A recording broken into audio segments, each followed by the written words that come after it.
Então, olá a todos, meu nome é Ricardo, e hoje a gente vai começar a falar de séries de Fourier, tá? E o teorema de convergência, que é o principal teorema que a gente vai usar para poder falar de séries de Fourier de certas funções, tá? Então, por onde a gente vai começar, né? Então, a ideia, né, a motivação das séries de Fourier, como eu tinha falado anteriormente, é que quando você está estudando um fenômeno que é ondulatório, de certa maneira, é esperado que as funções envolvidas tenham um comportamento parecido com funções tipo seno ou cosseno, né? Ou mas geralmente funções periódicas, né?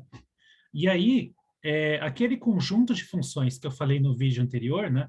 Esse conjunto de funções que está aqui, essas funções seno de npx e cosseno de npx, de certa forma, elas são chamadas de ondas básicas. E aí tem uma coisa na física, né? Eu estou falando bem a parte motivacional aqui, não tem nada, nada formal, nada técnico, que tem um chamado princípio de superposição na física, né? E diz que qualquer outra onda, ela é combinação dessas ondas básicas. Então, pensando que uma função fzinha, definida nesse intervalo de menos L até L, é como se fosse uma onda, eu gostaria de saber se eu posso escrever essa função como uma soma dessas ondas básicas. O problema é que a quantidade de ondas básicas, né, essas funções cosseno de npx e seno de npx, a quantidade é infinita, né? É uma para cada n natural. Então, essa combinação deveria ser uma soma infinita, ou seja, uma série, né? Então, essa é a pergunta, né? Eu quero saber se, dado uma onda, quando que eu consigo escrever essa onda como combinação dessas ondas básicas dadas por esses senos e cossenos. Bom, por causa do tipo do fenômeno, que é ondulatório, né? Lembra que eu posso sempre pensar uma função definida num certo intervalo como uma função, na verdade, definida na reta inteira, ou quase na reta inteira, para ser mais preciso, e que seja periódica, né? Que é aquela tal daquela história de extensão periódica. Isso é bem razoável, porque se você quer escrever essa função como uma soma de funções desse tipo aqui, você percebe que todas as funções envolvidas, incluindo até o termo constante, todas essas funções envolvidas são periódicas e têm um período comum, né, período 2L. Então, se eu quero escrever uma função como uma soma desse tipo, é claro que essa função que eu estou falando também tem que ser periódica de período 2L.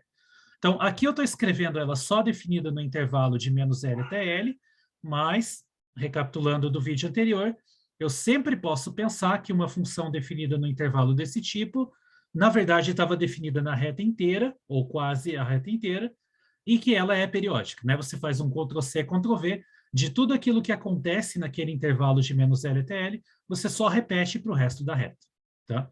Então, o problema de escrever uma função nesse intervalinho como uma série, a gente vai entender que é o mesmo problema de escrever uma função periódica de período 2L como uma série desse tipo aí. É o mesmo problema, tanto faz, tá?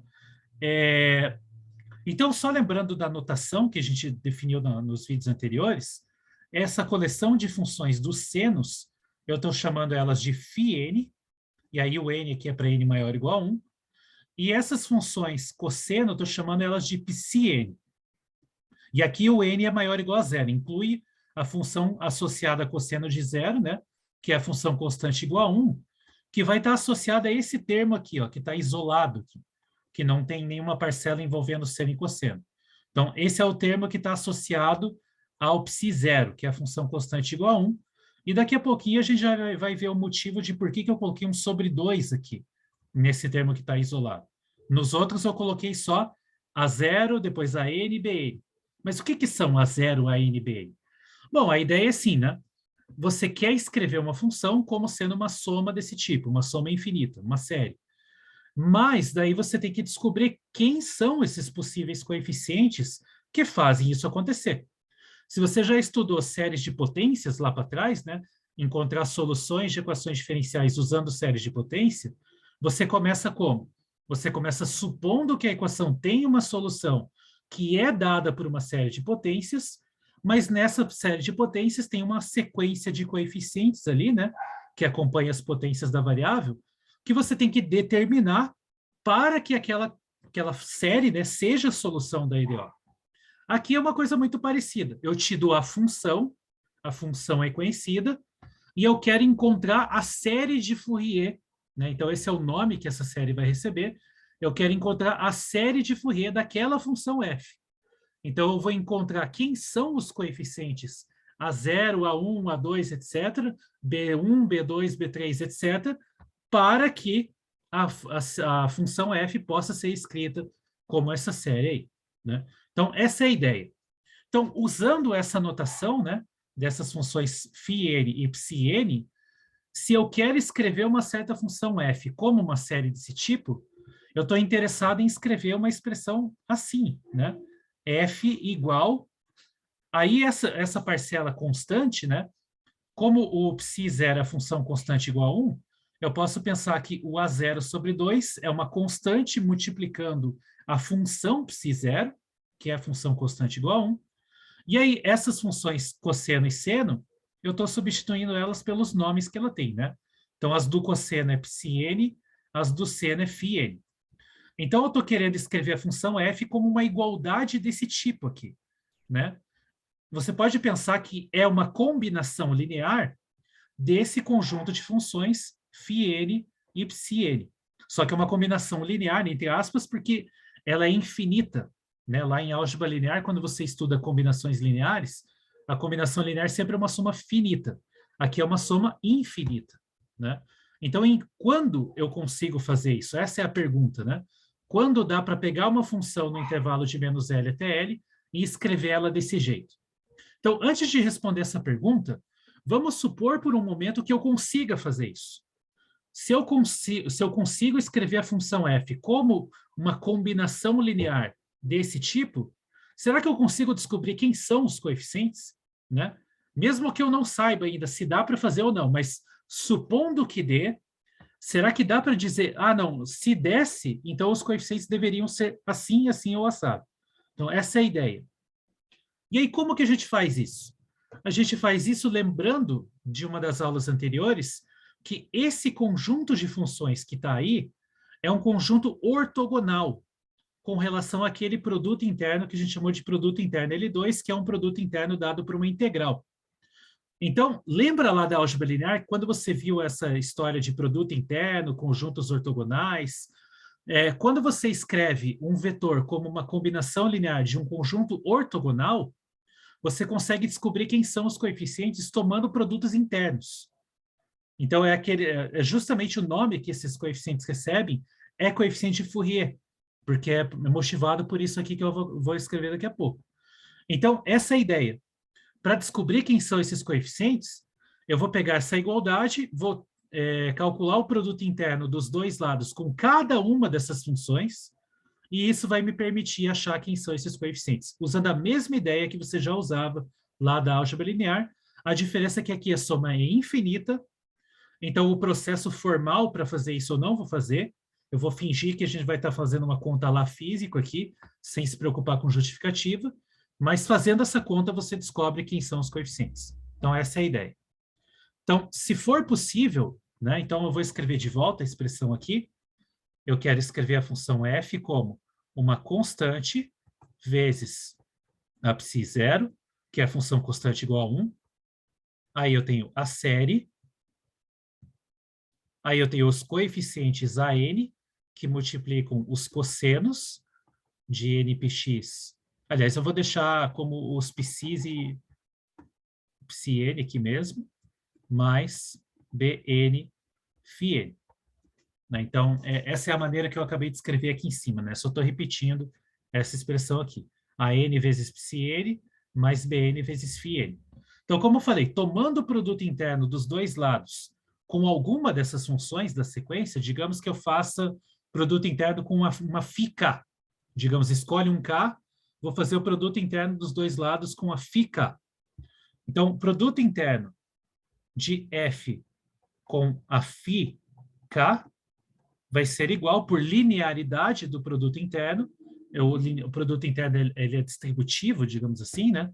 Então, eu posso tirar constantes para fora, aí eu vou ter produto interno do psi0 com o φk, mas aí a série vai continuar a mesma. Aqui, como eu falei, eu vou esconder por debaixo do tapete a parte técnica, né, a parte formal, mas saibam que dá para fazer isso, né? Formalizando direitinho, dá para fazer isso. Aí vai ficar AN vezes o produto interno do psi-n com o φk, mais BN, produto interno do φn com o φk. Então, se você usar a linearidade do produto interno e fingir que o produto interno passa para dentro de uma série, que é uma coisa que é verdade, daria isso. Aí, por que que é essa relação? Por que que essa operação é a operação esperta para se fazer? Porque daí você lembra da aula anterior que eu mencionei que valem relações de ortogonalidade entre esse conjunto de funções. Todas essas funções são ortogonais entre si nesse produto interno L2. Então, o produto interno entre qualquer par de funções dessa coleção distintas dá zero. Então, em particular, esse cara aqui dá zero, esse cara aqui dá zero, independente de quem seja o N ou o K, porque uma delas é uma psi e a outra é uma φ, são funções diferentes. E esses caras aqui, todos dão zero, exceto um, que é no momento onde essa soma passar pelo N igual a K. Vai ser o único cara que vai sobrar. Todos os outros valores de N diferentes do K, esse produto interno vai dar zero, porque são produtos internos entre funções distintas num conjunto ortogonal. Então, moral da história, o que que vai sobrar no final? No final, o produto interno de F com φk vai sobrar só o termo correspondente a N igual a K, então vai ser o BK vezes o produto interno do φk com o próprio φk. E aí a gente lembra também das relações que eu escrevi, que eu falei que tudo seguia da integral por partes, é que esse produto interno de uma dessas funções com ela mesma dá o L, né? Se você calcular isso aqui, dá o L, e isso para o K maior ou igual a 1, tá? Para K maior ou igual a 1. Os φ são os senos, então, de toda forma, é K maior ou igual a 1. Mas para os cossenos vai ter uma diferençazinha quando a gente fazer o psi0. Mas, de toda forma, é isso que acontece. E aí, o que que eu quero? Eu quero determinar os coeficientes, AN, BN e A0. Então, aqui eu isolo o BK, né, porque o L é um número positivo, então eu posso isolar o BK, e aí eu obtenho que o BK ele vai ser igual, isolando ele aqui, passo L dividindo, vai ser 1 sobre L vezes o produto interno de F com a função φk. Então, eu consigo determinar os coeficientes BK. Todos eles, para todo K maior ou igual a 1, eu tenho uma fórmula para eles. E aí, se você quiser lembrar do produto interno, isso aqui é 1 sobre L vezes a integral no intervalo, onde a função está definida, de menos L até L, do produto das duas funções, ou seja, f de x, a função f, a primeira aqui, e a função φk, que é qual função? É o seno de k π x sobre L e dx, né? Porque é integral disso. Então, isso aqui, né? Essa expressão aqui, ela te dá a fórmula para os coeficientes do tipo BK. Então, é assim que você calcula na mão os coeficientes BK. Se você conseguir escrever a função f como uma série de senos e cossenos, daquele jeito ali, então você pode descobrir os coeficientes por essa fórmula aqui.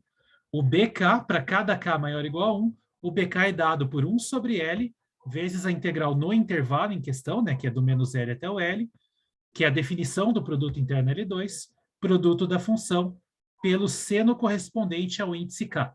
Né? Então, é o seno de K π x sobre L. Da mesma ideia, da mesma forma que eu acabei de fazer aqui, você pode descobrir todos os outros coeficientes. Eu descobri os BKs. Se eu quiser descobrir os AKs, eu faço, em vez de fazer o produto interno dos dois lados com a função φk, eu faço com a função psiK, para K maior ou igual a 1. Mesma ideia. Vai ser a mesma conta, basicamente a mesma conta. A diferença é que onde que vai dar zero agora? Vai dar zero aqui. Aqui também vai dar zero. E daí vai sobrar um único termo correspondente nessa primeira parcela, né? Que vai ser a parcela correspondente a N igual a K. Só que o produto interno do psi-K com o próprio psi-K também dá L, assim como eu tinha escrito nas relações dos vídeos anteriores. Então, a ideia é exatamente a mesma, a fórmula vai ser inteiramente análoga, a única coisa que vai mudar é que, em vez de seno aqui, vai ser cosseno. Essa é a única diferença. Tá? Então, eu vou deixar como exercício essa verificação, mas o que você vai obter, né? Então, analogamente, para K maior ou igual a 1, tá? Maior ou igual a 1, eu vou fazer uma continha separada para o K igual a 0.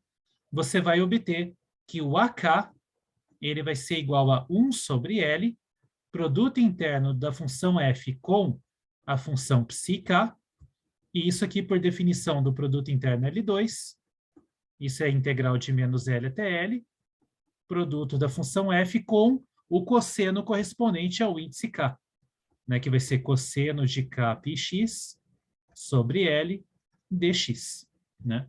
Então, essa daqui vai ser a expressão do coeficiente AK para K maior ou igual a 1. Aí a única coisa que falta é determinar esse coeficiente a zero aqui. Né? E aí a gente vai entender por que eu coloquei um sobre 2 aqui. Então, como que eu determino o coeficiente a zero? Mesma ideia. Faço o produto interno dos dois lados, só que agora com a função psi0. Né? Então, se eu fizer o produto interno dos dois lados com a função psi0, o psi0 não é nenhuma dessas funções que está aqui do lado direito. Então, dentro da série, né? Todas elas são com n maior ou igual a 1. Então, o produto interno de qualquer uma dessas com o psi0 dá zero. Então, a única parcela que vai sobrar vai ser essa primeira aqui. Né? Então, vou escrever isso. Então, finalmente, para o coeficiente correspondente ao A0, finalmente, se eu tomar o produto interno do f com o psi0, o que vai sobrar é A0 sobre 2, produto interno do psi0 com o próprio psi0, e o resto vai zerar tudo. Né? Então, vai sobrar só isso aqui. E aqui que está o motivo de eu colocar o sobre 2, porque, diferente das outras relações, o produto interno daquelas funções com elas próprias dava sempre L, exceto na psi0.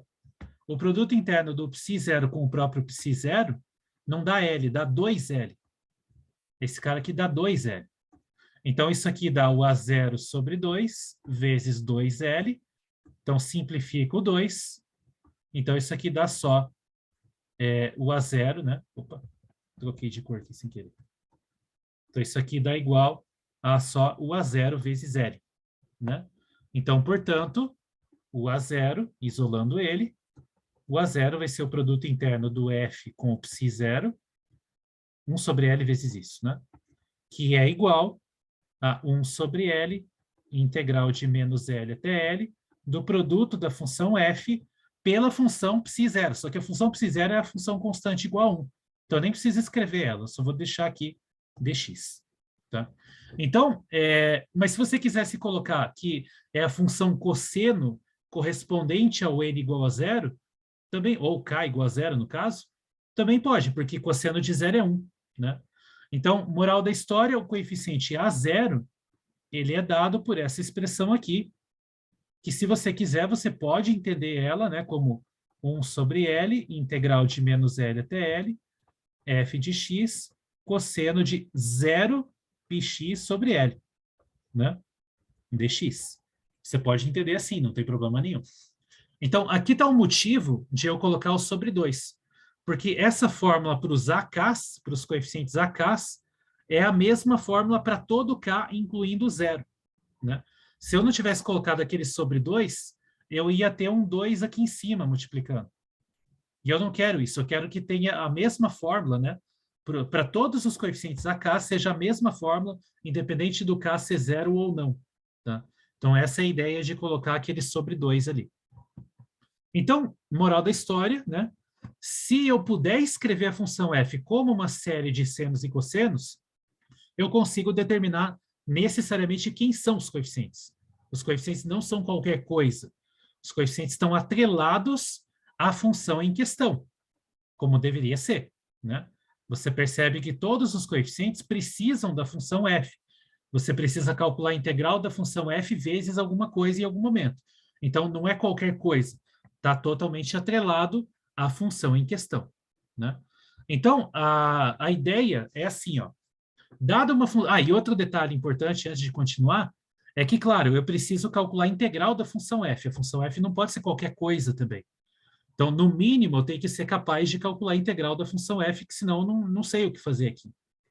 Então, eu vou considerar funções definidas nesse intervalo, né, de menos L até L, que sejam integráveis, né? E aí eu posso, de maneira abstrata, definir a sequência de coeficientes de Fourier da função como sendo esse par de sequências, né? A sequência a n para n maior ou igual a zero e bn para n maior ou igual a 1, definidas por essas expressões aqui, que são as fórmulas que eu acabei de encontrar em cima. Então, eu defino abstratamente. A n é dado por essa expressão para n maior ou igual a zero e bn é definido por essa expressão para n maior ou igual a 1, e eu defino a série de Fourier de f como a expressão que eu tinha escrito lá em cima. O detalhe agora que eu estou escrevendo aqui, eu não estou colocando um igual, ó, eu estou colocando esse símbolozinho com um tio aqui. O motivo é muito simples. Eu só disse para você que a função é integrável, mais nada. Isso é só para dar sentido a esses coeficientes a n e bn. Dando sentido a esses coeficientes a n e bn, eu produzo uma série onde os coeficientes aqui são os coeficientes a n, a 0 e bn são esses coeficientes dados por essas fórmulas aqui em cima. A série faz sentido. Só que eu não estou dizendo em nenhum momento que essa série converge, mesmo porque tem um x ali, então pode ser que ela converja para alguns valores de x e para outros não.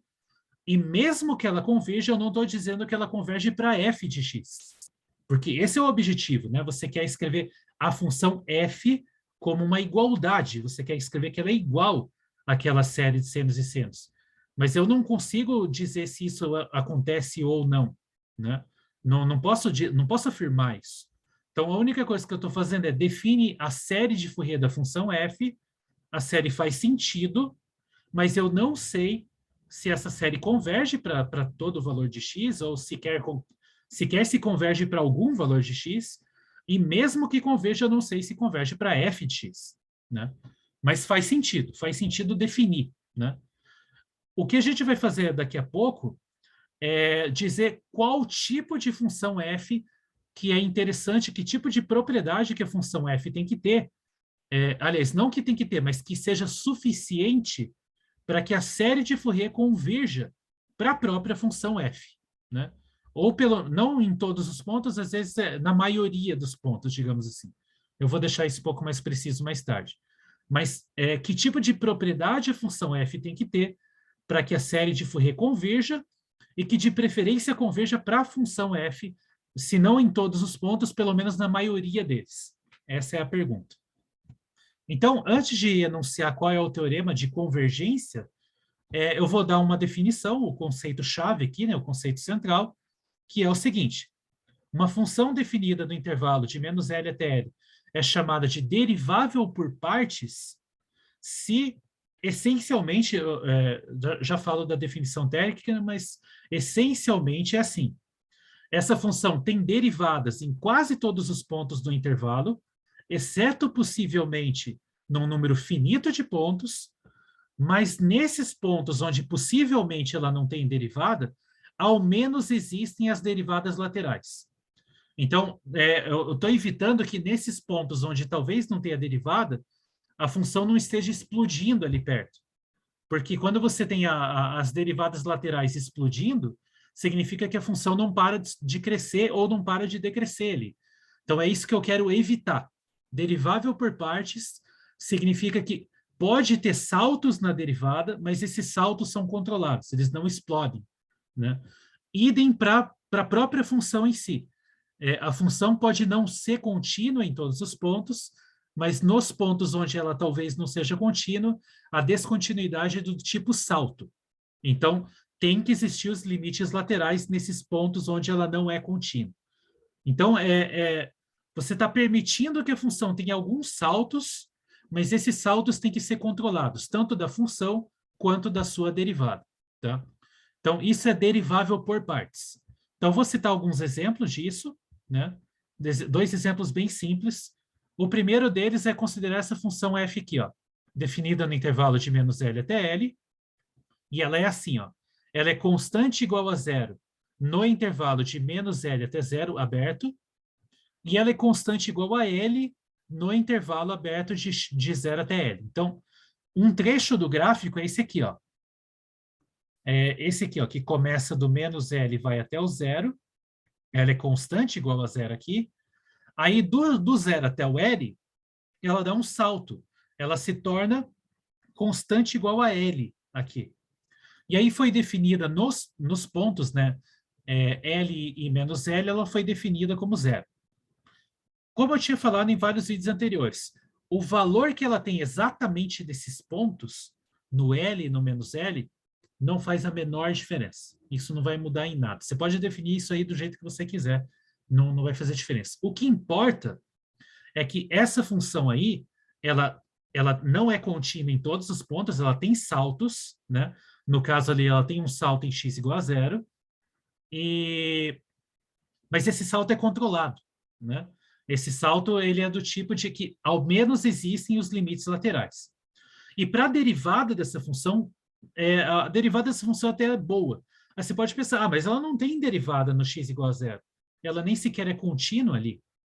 Isso é verdade, mas o que eu falei é que ela tem que ter derivada em quase todos os pontos, exceto possivelmente nos pontos de descontinuidade.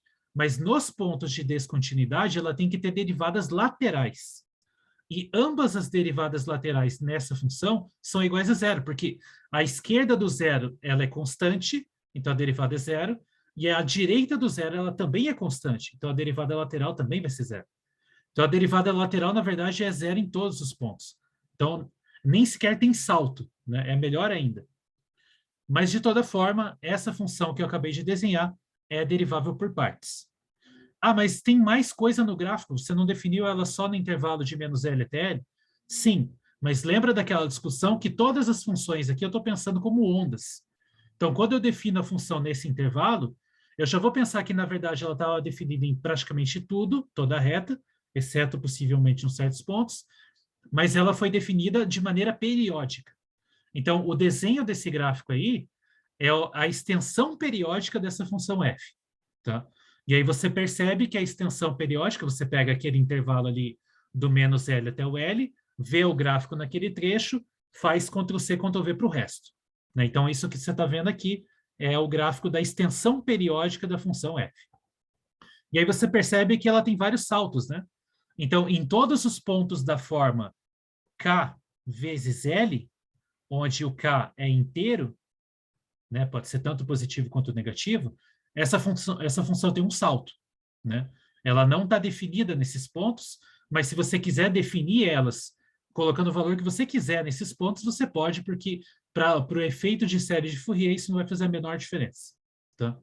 Então, esse é o primeiro exemplo. O segundo exemplo muito parecido, tá? Então, a função está definida de menos L até L, ela vale f de x igual ao próprio x no intervalo de menos L até L, e aí nos extremos, se você quiser, define ela igual a zero. Como eu falei, não vai fazer a menor diferença depois. E aí aqui eu desenhei, né, o gráfico da extensão periódica dessa função aqui. Então, repete o que acontece do menos L até L indefinidamente, e aí você tem esse gráfico aí. Então, você percebe que tem saltos, né, nos pontos, de novo, nos pontos da forma K vezes L com K inteiro, ela tem saltos, mas os saltos são controlados, né? E, além disso, existem derivadas laterais em todos os pontos e todas as derivadas são iguais a 1, inclusive as laterais. Todas elas são iguais a 1, porque a esquerda é como se fosse fx igual a x, que a derivada é 1, tanto a esquerda quanto a direita, então a derivada é constante igual a 1, né? Todas as derivadas laterais são constantes iguais a 1. Então, nem tem salto na derivada, é melhor ainda.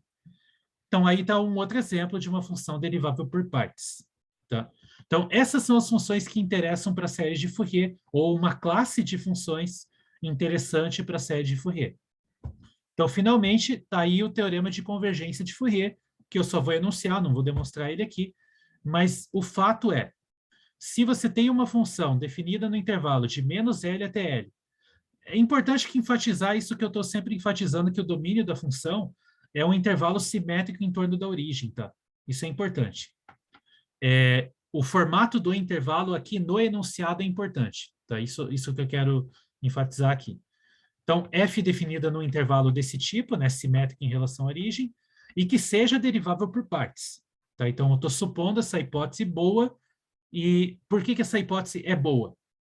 Bom, porque o teorema garante que para qualquer x no intervalo de menos L até L, a série de Fourier da função f, que é aquela série de senos e cossenos, onde os coeficientes são dados por aquelas fórmulas, aquela série sempre converge, isso é um fato super importante, ela sempre converge para qualquer valor de x, desde que a função seja derivável por partes, né? Então, é suficiente que a função seja derivável por partes, e além disso, dá para dizer para onde ela converge. Então, esse teorema diz assim, essa série não só converge, como eu digo, ela vale tanto. Qual é esse tanto? Esse tanto é esse cara aqui, que está do lado direito. Então, tem uma expressãozinha com uma notação que eu não tinha comentado antes, que é o f de x mais e o f de x menos. Talvez vocês já tenham visto essa notação, mas o que significa f de x mais é simplesmente o limite lateral direito da função f no ponto x. Tá? Então, como eu estou supondo por hipótese que as possíveis desigualdades são do tipo salto, eu estou supondo que os limites laterais existem, são números. Então, o limite lateral direito em x é esse símbolo que ele recebe, f de x mais, e analogamente o cara da esquerda, né? F de x menos é o limite lateral esquerdo no ponto x. Então, o valor para onde essa série de Fourier converge é esse valor que está aqui, ó. É o limite lateral direito menos o limite lateral esquerdo sobre 2, né? Então, isso aqui é uma diferença, é uma espécie de média, né? É uma diferença entre o que acontece no limite lateral direito com o limite lateral esquerdo, né? Em particular, se a função f for contínua no ponto x, esses dois números aqui são iguais, né? Limite lateral direito e esquerdo coincidem e valem exatamente o valor da função naquele ponto, né? Ah, desculpa, aqui não é menos, é um mais, tá? Escrevi errado, aqui é um mais. Então, se a função for contínua no ponto x, esses dois números, né, o limite lateral direito e o limite lateral esquerdo, são iguais. Se eles são iguais, a soma dos dois dá 2 vezes ele próprio, e daí esse sobre 2 vai simplificar o 2, vai dar o valor da função naquele próprio ponto. Então, em particular, né, em particular, a série de Fourier coincide com a própria função f nos pontos onde ela é contínua, né? Então, se você tiver uma função desde o início que não só é derivável por partes, mas ela é contínua naquele intervalo, então a série de Fourier vai convergir para essa função em todos esses pontos onde ela é contínua, né? Então, você, de fato, consegue aproximar a função por uma série de senos e cossenos nos pontos onde ela é contínua. E nos pontos onde ela não é contínua, aí ela converge para essa média, né? A média entre os limites laterais que a função tem naquele ponto. Por isso que eu falei que o valor exato da função no ponto x, quando ela tem um salto, né? O valor exato da função nos pontos onde ela é descontínua não tem influência nenhuma. Porque o que importa para onde a série vai convergir é na média entre os limites laterais. Os limites laterais não tem nada a ver com o valor da função naquele ponto. Os limites laterais analisam o que está acontecendo perto do ponto. Perto à esquerda e perto à direita, né? Então, o valor exato da função naquele salto não faz a menor diferença, tá? Então, esse é o chamado teorema da convergência de Fourier, que é um teorema que a gente só vai usar, a gente não vai demonstrar ele, tá? Então, as funções boas para séries de Fourier são essas funções deriváveis por partes, tá? Existem outras funções que são com hipóteses mais fracas, mas que a série de Fourier converge para a função? Existem, tá? Mas aqui a gente vai lidar só com esse tipo de hipótese, que é uma hipótese bem amigável, digamos assim, e muitas funções satisfazem essa hipótese, então é com ela que a gente vai trabalhar. Bom, então, eu vou fazer um exemplo aqui agora, que vai ser um exemplo que vai encontrar a série de Fourier de uma certa função. Então, é isso que a gente vai fazer na mão. Vamos achar qual é a série de Fourier de uma certa função e finalizar aí. Então, eu estou voltando para o exemplo 1, né? Aquela função que ela é constante igual a zero no intervalo de menos L até L, constante igual a L no intervalo de 0 até L, e aí nos extremos vale qualquer coisa, como eu falei, não vai fazer a menor diferença. Então, essa função a gente viu que ela é derivável por partes, né?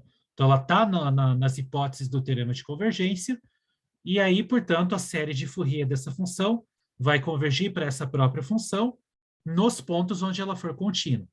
Como a gente viu no desenho, né, graficamente, os únicos pontos onde essa função não é contínua são nos múltiplos inteiros do L, né? Então, nos pontos da forma K vezes L com L inteiro, são os únicos pontos onde a série de Fourier dessa função não vai convergir para essa própria função, né? Vai convergir para a média dos limites laterais naqueles pontos. Mas, de toda forma, no resto ela vai convergir. Então, vamos fazer a conta que eu preciso fazer para encontrar quem é a série de Fourier dessa função. Primeiro passo para isso é encontrar quem são os coeficientes de Fourier. Quem são os ANs e quem são os BNs. Então, vamos começar com o A0, por exemplo, né? O A0, ele é 1 sobre L vezes a integral, lembrando da expressão lá, né? Integral de menos L até L, só da função f, né? Porque esse aqui é como se fosse o cosseno de zero, né? Que é 1. Então, o A0 é 1 sobre L, integral de menos L até L da função f, dx, né? Então, vão ser vários exercícios de cálculo 1, são vários cálculos de integral aqui. Então, isso aqui é 1 sobre L, aí você lembra que a função é zero, é constante igual a zero, no intervalo de menos L até zero, então a integral é zero nesse intervalo, o que sobra é a integral de zero até o L, nesse intervalo ela é constante igual a L, então fica constante igual a L aqui, né? Então, integral de uma função constante, a primitiva é x, né? Então, a integral de 1 é x, x avaliado no L menos x avaliado no zero, né? Então, vai dar o L.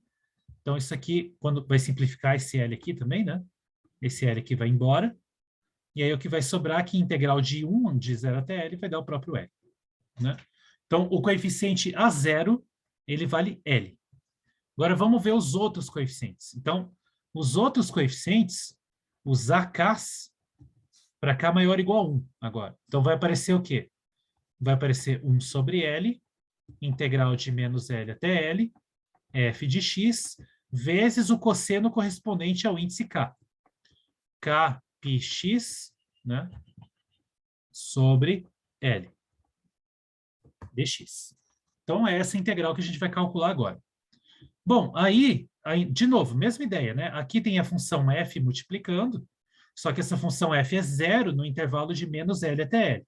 Então, o que sobra nessa integral aqui é fazer uma integral de 0 até o L, e nesse intervalo de 0 até L, a função f é constante igual a L. Então, aqui é vezes cosseno de k πx sobre L dx. De novo, o L simplifica, e o que resta é calcular essa integral aí, né? Então, aqui eu tenho que calcular, então, para achar o AK, eu tenho que calcular a integral de 0 até L do cosseno de k πx sobre L dx. E aí é uma integral por substituição bem simples, né?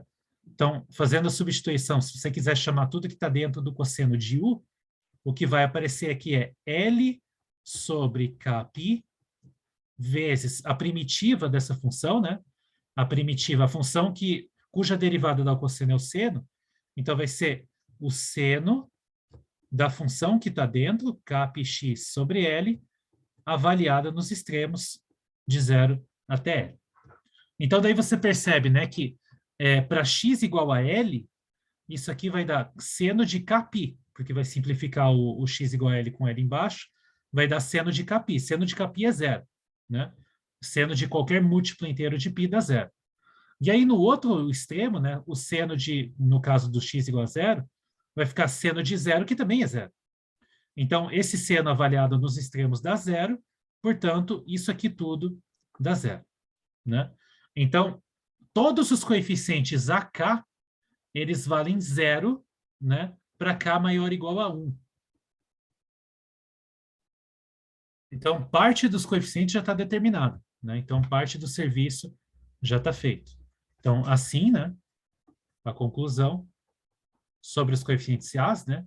Assim, o A0 vale L e o AK vale zero para todo K maior ou igual a 1. Então, parte deles já está feita. Agora a gente vai para os Bs.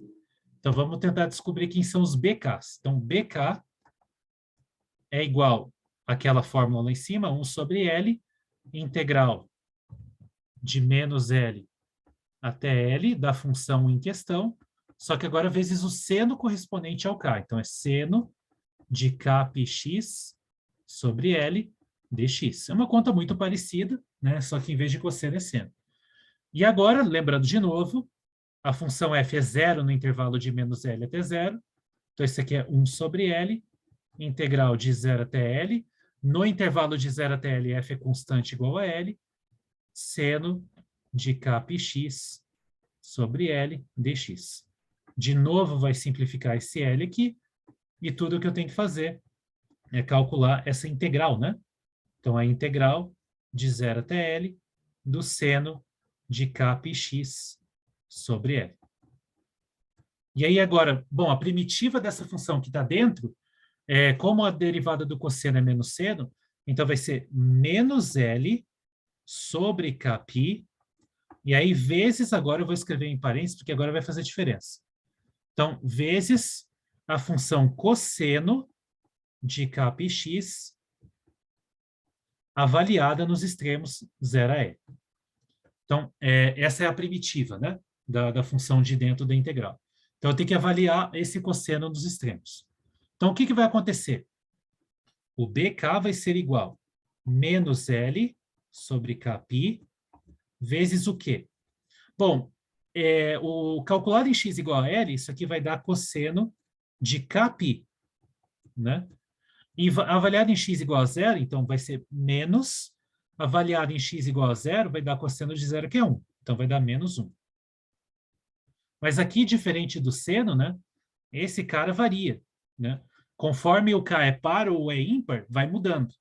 Então, se o k for par, né? Se o k for par, isso aqui é um múltiplo de 2π, daí no caso, múltiplo inteiro de 2π, cosseno de um múltiplo inteiro de 2π é 1, vai dar 1 menos 1, que vai ser 0, né? Então, isso aqui, ó, eu vou separar em casos. Isso aqui vai dar, nesse caso, vai dar 0 vezes qualquer coisa, que é 0, né? Então, isso aqui vai dar 0 se o k é par, mas se o k for ímpar, isso aqui vai dar menos 1, né? Então, vai dar cosseno de um múltiplo ímpar, de múltiplo inteiro ímpar de π. Então, o cosseno vai dar menos 1. E nesses casos, vai ficar menos 1 com menos 1, vai dar menos 2. Menos 2 multiplicado por esse cara aqui da frente, então vai ficar 2L sobre Kπ se o K é ímpar. Então, você veja que tem uma regrinha diferente, né? E isso determina todos os BKs, né? Para K maior ou igual a 1, os BKs são dados desses eixos. Se o K é par, é isso. Se o K é ímpar, é isso. Então, eu posso escrever qual é a série de Fourier da função f, né? Então, a série de Fourier de f, a série de Fourier de f é... E aí, bom, eu vou escrever usando aquele símbolo, né? Com o tiozinho, para deixar claro que nem sempre a série converge para o próprio valor da função, né? No caso aqui, vai convergir em todos os pontos onde ela é contínua, que é quase tudo, exceto os pontos da forma K vezes L, né? Onde K é inteiro. Mas em todo o resto vai dar uma igualdade mesmo. E qual é a série? Bom, voltando aqui para a expressão da série, né? Então, voltando aqui. Eu tenho um termo sozinho que é o A0 sobre 2. O A0 a gente calculou, ele vale L, né? Aí eu vou ter um termo com os cossenos, que envolve os ANs, só que os ANs para N maior ou igual a 1 são todos nulos. Então, não aparece nenhum desses termos aqui. E os BNs, a gente viu que tem uma divisão. Para os Ns pares, isso some, e para os Ns ímpares dá alguma outra coisa. Então, essa série aqui não aparece em termos de cossenos, e nem aparece em todos os senos, só aparecem os senos correspondentes aos índices ímpares. Então, o que vai sobrar no final da história vai ser o seguinte. Eu vou escrever aqui, vai ser assim, ó. O termo do A0, que vai ser L, só que é A0 sobre 2, mais... Aí aqui eu vou colocar o N de 1 em diante, só que eu vou colocar os índices como sendo os índices ímpares, tá? Porque todos os pares desaparecem. Mas quais são os índices? Os índices são do tipo 2L sobre um número ímpar, ou seja, 2N menos 1, com N começando do 1 em diante, né? Então, isso aqui vai começar do 1, vezes π. E aí, vezes o seno correspondente àquele cara, que vai ser o 2N menos 1, πx sobre L. Tá? Então, essa é a série de Fourier dessa função f. E a igualdade vai acontecer em todos os pontos que não sejam múltiplos inteiros de π, né? Desculpa, de π não, de L, né? Que são os pontos onde ela é descontínua. Né? Lembrando aqui, ó, esses são os pontos onde a f é descontínua, então é só nesses pontos onde aquela série não dá uma igualdade. Em todos os outros ela dá uma igualdade. Tá? Então, deixa eu escrever essa observação, né? Então, note que, para ser mais preciso, eu vou colocar a extensão periódica da função, tá? A extensão periódica de f não é contínua apenas nos pontos da forma k vezes L, onde k é inteiro. Portanto, por causa do teorema, né? Então, pelo teorema da convergência, da série de Fourier, né, no caso, eu posso escrever uma igualdade em todos os pontos que não sejam esses daqui.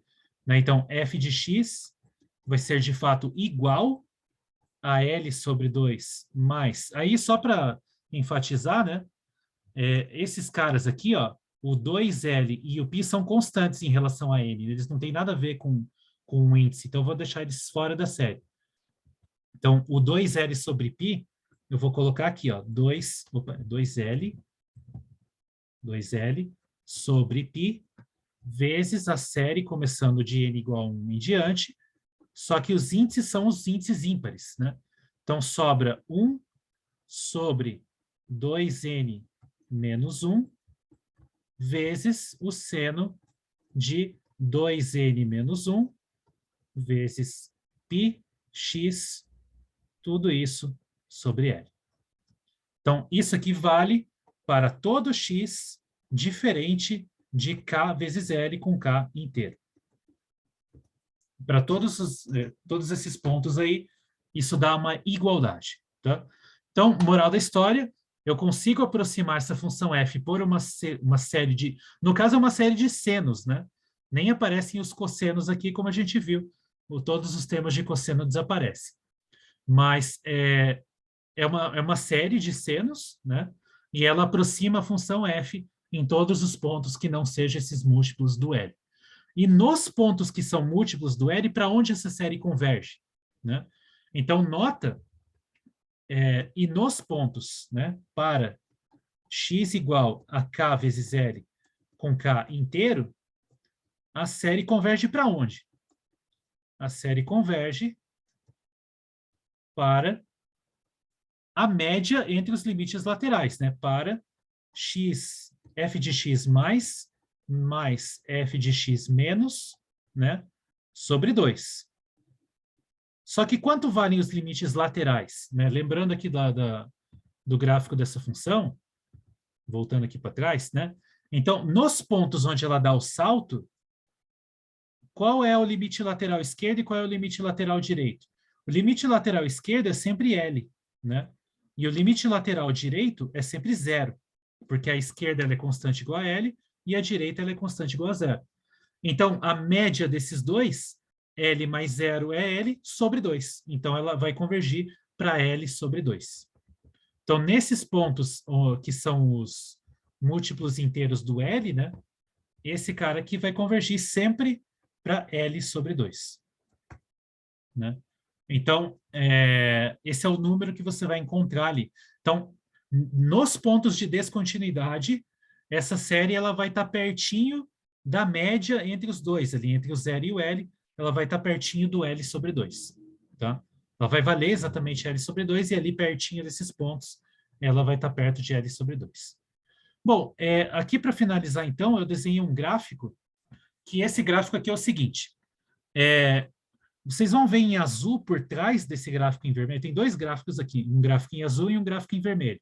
O gráfico azul é o gráfico da função original f, que é essa função que é constante igual a zero nesse intervalo aqui, aí constante igual a L nesse intervalo aqui, e repete isso Ctrl+C, Ctrl+V no resto. Esse em vermelho é uma série de Fourier truncada, no sentido de aproximação, né? Então, a série é uma soma infinita. Se você quer uma aproximação, você trunca essa série e para essa soma em algum momento. Então, o que está aqui é você pegar a série de Fourier e truncar ela até um certo n. Então, você não vai somar infinitas parcelas, você vai somar uma quantidade finita até um certo número. No caso aqui, eu escolhi n igual a 15. Tá? Então, tem 15 parcelas naquela soma. E aí eu desenhei o gráfico da função correspondente a essa soma dessas 15 parcelas de senos, né? Porque não tem cosseno. E aí você percebe o quanto essa função vermelha, que é esse truncamento da série de Fourier para n igual a 15, o quanto ela aproxima a função f original. E o quanto ela aproxima bem, né? Você vê que tudo tem um comportamento de onda, como falei para vocês, né? O azul já é uma onda quadrada, mas é uma onda, né? É uma coisa que fica se repetindo. E o vermelho também, porque, claro, é um truncamento, é uma soma de senos. Então, é uma soma de funções periódicas, tem que ser assim também. E veja como ela vai se ajustando ali em volta ao gráfico, mesmo que tenha saltos, né? Mesmo que a função original tenha saltos, essa série de Fourier aí, ela vai dar uma função boa, ela vai dar uma função contínua, e, claro, os truncamentos também, porque são somas finitas de senos e cossenos, que são funções contínuas. E aí você percebe que exatamente nos pontos onde você tem os saltos, né, o valor exato de cada uma dessas séries nesses pontos é exatamente o L sobre 2 aqui. Ó. Então, quando você pega esses pontos onde está acontecendo esse salto, o valor exato aqui é exatamente L sobre 2. Que é como eu falei, que é o que tinha que acontecer, né? É a média entre os limites laterais nesses pontos que acontece o salto. Então, dá L sobre 2 ali, né? Então, você veja que a série de Fourier aproxima a função, né? Se você truncar ela, vai dar uma aproximação. Aqui eu coloquei n igual a 15, você podia jogar outros valores de n para você ver como que a soma correspondente vai se ajustando ali em volta do gráfico, mas quanto mais termos você colocar, melhor, claro, vai ser a aproximação, né? E se você colocar poucos termos, você vai ver como é uma onda meio ruim, que ainda não se adequou, digamos assim, ao formato do gráfico da função original. Eu recomendo que vocês façam isso no GeoGebra. Escreve lá a função original, faz o gráfico dela, escreve a função dada por um truncamento da série de Fourier e usa aquela ferramenta animação, né? E aí você faz a animação do N aqui, né? Exatamente desse N que está aqui, para você poder ver como vai mudando o gráfico do truncamento da série de Fourier correspondente conforme você vai mudando o N. E aí você percebe que quanto mais você aumenta o N, mais próxima essa onda vai estar da onda original, né? Então, essa é a ideia. Então, esse é o exemplo que eu queria mostrar para vocês de como encontrar uma série de Fourier de uma função na mão. E aqui também, só para deixar bem claro, Por que que isso deu só uma série de senos? Por que que não apareceu nenhum cosseno aqui? Porque o motivo é muito simples. Porque a função original, né, voltando ao gráfico dela aqui, a função original é uma função. Aliás, bom, eu vou voltar nisso numa outra aula, tá? Eu vou voltar nisso com mais detalhes depois. Mas era meio esperado, digamos assim, que não aparecessem os cossenos aqui. Apareceu um deles, que é o n igual a zero, mas não apareceram todos, tá? Mas enfim, é isso que eu queria falar por hoje, tá? Daí a gente volta na próxima e até mais.